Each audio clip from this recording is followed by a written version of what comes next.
안녕하세요, 에이미입니다. 여러분, 창교육 2화 기억나세요? 조폭 세력이 학교를 완전히 장악해버린 그 에피소드요. 줄거리를 짧게 살펴보고 갈게요. 수업 시간임에도 주먹 다짐이 벌어지고 담배를 피우는 등 학교 분위기는 엉망입니다. 3학년 통합장인 장권혁이 학생들을 조폭으로 끌어들이고 있었어요. 자동차 정비사의 꿈을 가진 선량한 학생인 김영준은 아이들의 샌드백 신세가 되어서 괴롭힘을 당하고 있었습니다. 하지만 교권보호국 감독관 나와지는 특수부대 출신으로 아이들이 매달리는 학교의 짱 장권혁까지 직접 제압하면서 정상적인 수업이 진행될 수 있도록 학교 분위기를 개선해 나갑니다. 근데요, 미국은 스케일이 다릅니다. 한국 드라마에서 조폭이 학교를 장악하면 교권보호국 선생님이 와서 해결하잖아요. 근데 미국에서 실제로 이런 일이 생겼을 때는 FBI가 출동을 해요. 오늘 이야기 영화보다 더 영화 같아요.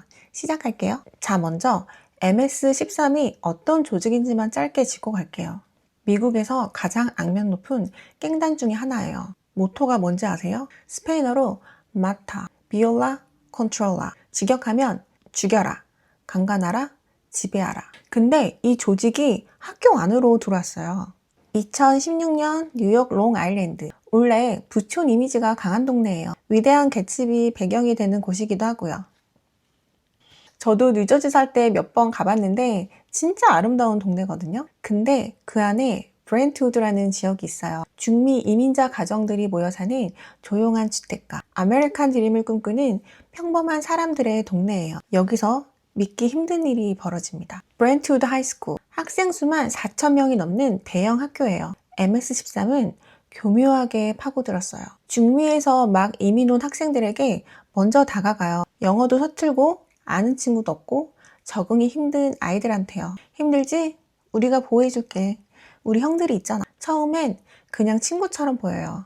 하지만 생각과는 다른 무시무시한 조직이었습니다. 일단 가입 방식부터가 충격적이에요. 신입 멤버가 되려면 먼저 프린워크, 그러니까 폭행이나 칼부림, 총격 같은 범죄를 직접 저질러야 했어요. 그리고 가입 의식으로 선배들한테 최소 13초 동안 집단 폭행을 당해야 했어요. 13초가 짧아 보이죠? 선배 여러 명한테 동시에 맞는 13초요. 모집은 중학교 때부터 시작이 됐어요. 여러분 중학생이에요.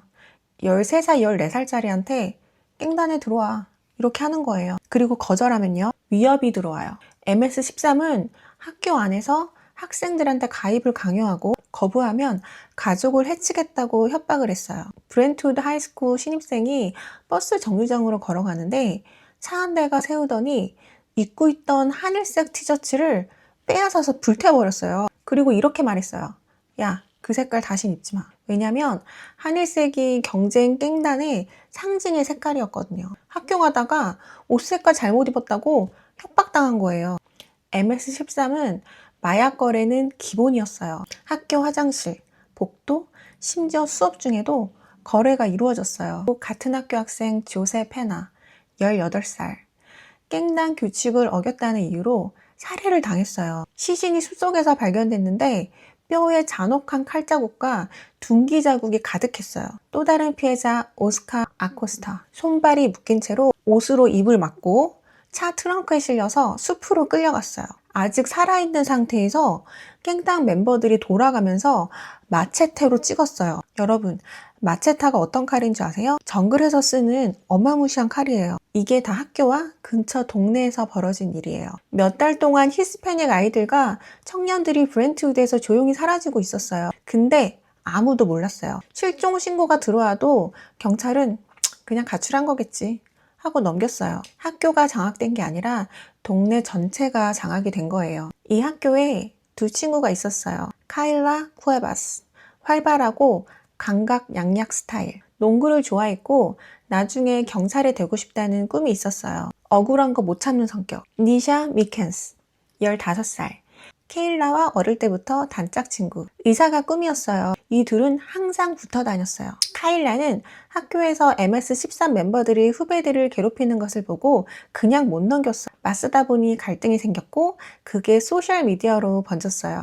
2016년 페이스북이 한창이던 시절이에요. 카일라가 페이스북에 MS13 멤버들을 저격하는 글을 올렸어요. 깽단 멤버들도 맞받아쳤어요. 말싸움이 점점 격해졌어요. 우리한테는 그냥 댓글 싸움이잖아요. 근데 갱단한테 SNS 설전은 달라요. 마치 선전포고와도 같은 거예요. 이걸 그냥 두면 조직이 약해 보이는 거예요. 검사는 나중에 이렇게 말했어요. 카일라는 학교와 소셜미디어에서 갱단들과 계속 싸워왔고 그게 그녀가 표적이 된 이유입니다. 카일라는 이미 죽여야 될 표적 명단에 올라간 거예요. 본인만 몰랐을 뿐. 2016년 9월 13일 밤, 그날은 특별한 날이었어요. 다음 날이 바로 니사의 16번째 생일이었거든요. 두 친구는 생일 전날 밤을 함께 보내고 싶었던 거예요. 그냥 동네 골목을 걸으면서요. 차 한 대가 천천히 따라왔어요. MS13 멤버들이었어요. 카일라를 알아본 거예요. 깽단 보스 알렉시 샌즈에게 전화가 갔어요. 지금 카일라 봤는데요. 보스의 대답은 한마디였어요. 죽여. 카일라와 니샤는 마체테와 야구방망이로 공격을 당했어요. 검사는 니사의 얼굴이 너무 심하게 훼손돼서 알아보기 힘들 정도였다고 했어요. 니사는 그냥 친구 생일 전날 밤에 같이 걷다가 죽은 거예요. 15살이었어요. 그의 브렌트우드에서만 MS13에 의해 숨진 사람이 17명이에요. 숲속에서, 공터에서 하나씩 발견됐어요. 한 명은 미리 파놓은 구덩이에 묻혀 있었어요. 동네 부모들이 자녀를 학교에 못 보내겠다고 했어요. 공포가 학교 전체를 뒤덮은 거예요. 재판이 시작됐어요. 법정에서 카일라 가족이 방청석에 앉아있는 앞에서 MS13 피해자들이 서로 웃고 농담을 주고받았어요. 피해자 가족이 눈으로 노려보고 있는 앞에서요. 카일라 엄마 이블리는 이렇게 말했어요. 애들은 그냥 아이들이에요. 아이들이 이렇게 죽으면 안 되잖아요. 이 사건이 얼마나 커졌냐면요. 트럼프 대통령이 직접 브렌트우드에 방문해서 MS13을 Animals, 동물들이라고 불렀어요. 카일라 엄마 이블리는 트럼프 국정연설 초대 손님으로 의회에 직접 앉았어요. FBI가 투입됐고 알렉시 샌즈는 68년형을 선고받았습니다. 근데 이 이야기에 반전이 있어요. 카일라 엄마 이블리는 딸이 죽은 뒤에 반갱단 운동가가 됐어요. 딸의 추모비를 지키면서 싸웠습니다. 근데 2018년 이블리는 딸의 추모비 앞에서 차에 치여 숨졌어요. 딸을 잃은 엄마가 딸 추모비 앞에서요. 카일라 아버지는 이렇게 말했어요. 이유가 없잖아요. 그냥 돌아서 가면 됐는데. 깽단의 보복이라고 의심이 가는 대목이죠. 참교육 2화에서는 교권보호국 선생님이 왔어요. 현실에서는 아이들이 먼저 죽었어요. 그 다음에 FBI가 왔어요. 미국은 스케일이 다릅니다.